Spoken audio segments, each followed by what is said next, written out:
Mon père n'a jamais dit un mot sur la guerre d'Algérie, et mon questionnement sur cette période de sa vie a longtemps été à la mesure de son silence.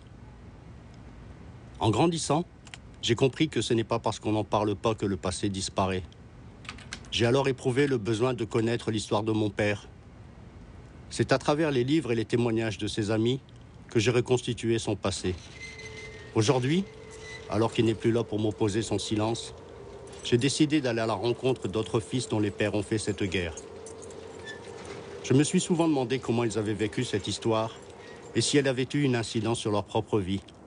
Aller à leur rencontre, c'est aussi savoir dans quelle mesure le silence de mon père avait contribué à faire de moi ce que j'étais devenu. Comme pour un bon nombre de personnes de ma génération, entre mon père, la guerre d'Algérie et moi, c'est toute une histoire.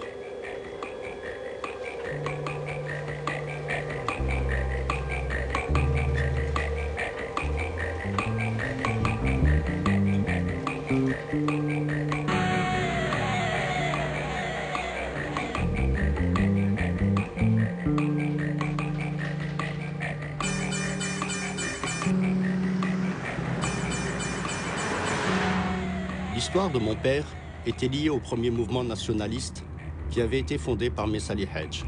Ce mouvement démocratique avait revendiqué l'indépendance dès 1926 et longuement mûri les fondements de la République algérienne.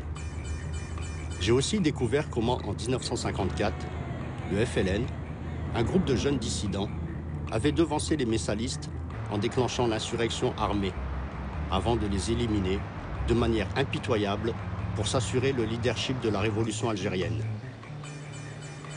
J'ai choisi de rencontrer l'Agdar en premier. Tout comme mon père, le sien aussi était un militant missaliste.